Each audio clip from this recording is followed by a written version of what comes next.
Hey everyone, so One Piece chapter 1048 just came out, and this was a pretty good chapter in my opinion. I know some people may have felt that maybe this was dragging things on a little bit, or that not that much happened this chapter, but in my opinion, I feel like this is one of those things where, considering it's the climax to such a long extended battle between Luffy and Kaido, just the magnitude of what is happening right now, I do think that spending a little extra time just really fleshing out this final clash will actually be good in the long term. By that I mean basically on reread, I think you'll probably appreciate more just, how much dramatic build-up Oda's kind of putting into basically determining the outcome of this fight. So I actually thought that was pretty good, and some of the things I definitely enjoyed this chapter were Kaido's basically his burning dragon form. I've mentioned this a couple times in past reviews, but the sense I've kind of gotten is that even though a lot of us kind of make fun of Kaido repeatedly turning back into his dragon form, when all that happens is he kind of just gets messed up every time he turns back into his dragon form, it does somewhat make sense because it seems as though his dragon form is where he's most effective at using some of his more, dragon-esque elemental abilities. So, his Boro breaths, using wind attacks, using lightning attacks, things like that. And I think that was reflected this chapter as well, with obviously Kaido basically using his dragon abilities to pretty much turn himself on fire for his big finisher move, right? So I did feel as though Kaido, he's gotten utility out of both of his pure Zoan form and his hybrid form, and I think that that's shown a little bit over the course of this fight. So for the clash itself, I thought that the way that Oda's depicting it right now is pretty epic, like visually pretty epic, and I like actually that it's being drawn out over the course of a full chapter, and we probably won't get to see the outcome of it basically till next chapter. And I think just the visuals, seeing kind of this is probably the most DBZ-esque sort of visual you're going to see in One Piece ever. You know what I mean? Where Luffy and Kaido's point of contact is, and kind of the aura that's coming out of it, the hole it's creating in the clouds and everything like that. This feels pretty DBZ-esque. If any of you have seen Luffy defeating Doflamingo in the anime, it was what's happening in the manga right now is very similar to how the anime depicted Luffy's King Kong gun versus Doflamingo's, final God thread. So that's kind of interesting to see, seeing that playing out in the manga itself. So overall, I actually think that was really good, a good part of the chapter. I'd also say that I definitely think that Kaido will lose this clash. I just don't think that losing the clash basically determines the outcome of the battle. The reason that I say this is because the way it's set up right now, with Onigashima not yet above the Flower Capital, but still Onigashima being directly below Luffy's giant fist, and Momonosuke trying to quickly move Onigashima out of the way, it does seem to me as the things are kind of set up to be like, okay, the moment that Momonosuke is able to move Onigashima out of the way is the moment that Luffy's going to break through and probably overpower Kaido. It does seem as though that's the setup, because that's just kind of the most dramatic way things can sort of play out at this moment in time, with Momonosuke desperately trying to move Onigashima so that, he can follow through on Luffy's trust in him to get everybody out of the way so that Luffy can finish off Kaido, basically. So to me, it does seem as though the moment that Momonosuke moves Onigashima will probably be the moment that Luffy probably overpowers Kaido in the clash.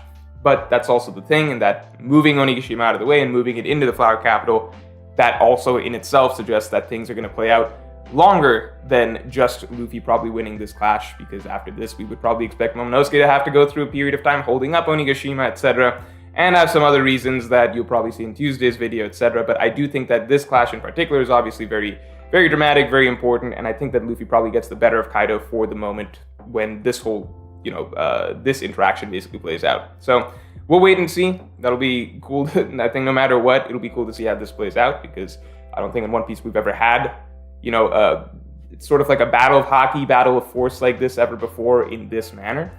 I think stepping away from the Luffy Kaido stuff to what's going down inside Onigashima itself, one of the interesting things that happened in this chapter was, of course, Orochi being killed, question mark. So Oda likes doing his cute little parallels and stuff like that. Obviously, we have Orochi basically in his burning dragon form, with Kaido in his burning dragon form, and with Orochi only having one head. Orochi's form actually looks very similar to a miniature version of what Kaido looks like at the moment. So that was kind of cool to see. As to whether or not Orochi is dead at the moment. Okay, first of all, I thought Denjiro coming in, very gallantly rescuing Hiyori like that. I think he had a pretty cool moment in that sense, and I think a lot of us expected Denjiro to basically show up for that specific reason and to take care of Orochi in that The one reason, the one thing that makes it kind of like a little iffy for me is basically it does feel as though Hiyori didn't really get to do anything at the end of the day, since the final outcome would have been the same regardless of whether or not she, implemented her plan to lure Orochi in with the music, the Sea Stone trap, and everything like that. At the end of the day, really all you needed was Denjiro to swoop in and just cut Orochi's head off. But at the same time, it is very, very possible, and in my opinion, likely that Orochi is not done for. I say this, but I don't think it's a big deal if Orochi is done for. If he's done for, then cool. I don't think any of us were particularly taken in by his character and particularly care to see more of his character. If he's done for, he's done for. But I will say that just based on kind of the trend of the way things have been going, where we are going through a bit of a focus on the idea of death and rebirth, Luffy obviously having just gone through that, Zoro going through that, Kaido's been talking about things like that quite a bit. And we're kind of at that stage in the Wano arc where these themes of death and rebirth or whatever are going to be more and more important. I do wonder if basically Orochi's little death right here kind of just plays into a bit of a trend that we're already seeing. And I wonder if this is, just based on the nature of his fruit, I wonder if this is not necessarily the end of him. One of the other reasons I would add is that basically the hag that gave him the fruit seemed to suggest that this fruit was in some way important to him being able to maintain power over Wano. As far as we've seen, Orochi is still a terrible combatant with or without the fruit. If the hag was exaggerating or Oda was overhyping the fruit for some reason, we know that would not be the first time in One Piece that, something is suggested to be particularly strong, but then turns out to not be that great or whatever. This is like a Yeti Cool Brothers situation or something like that. But at the same time, just the fact that the fruit, we know it allows you to keep getting lives over and over again. We know it was suggested that the fruit was important in some way to Orochi being able to maintain power in Wano. And we know that we're currently at a point in the arc where this idea of death and rebirth does seem to be important. I do think that we probably are not seeing the end of Orochi right here, so I would not be surprised if in the next couple chapters or so we do see Orochi back up. So that's it on Orochi. The last thing I'll talk about is specifically the way that Oda chose to bring in the narrative of the Wano people and what Wano has endured again right here. I thought that this was a good time to do it just because I think some other people likely felt during the Oden backstory that it was maybe a little too focused on Oden's extracurricular adventures outside of Wano. Not that that was bad, we all loved that part of it, but the portion where it was Oden in Wano, it flew by pretty fast, right? It flew by pretty quickly, and I did not feel as though we truly got to experience, I guess you could say, the fall of Wano or the true ramifications of what happened with Oden no longer being there to sort of shield the people of Wano from Kaido and Orochi's wrath.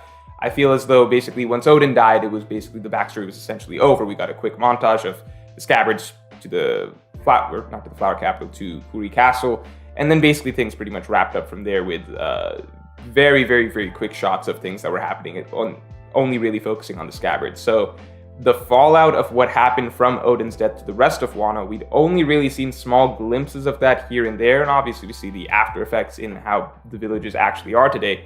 But this was the first chapter where I think we actually got a bit of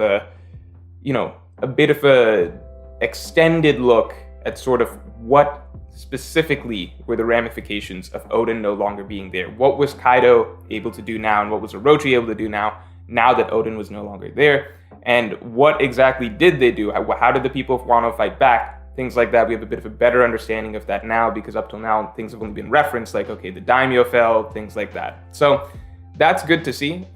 One thing I'm curious about is there were 5...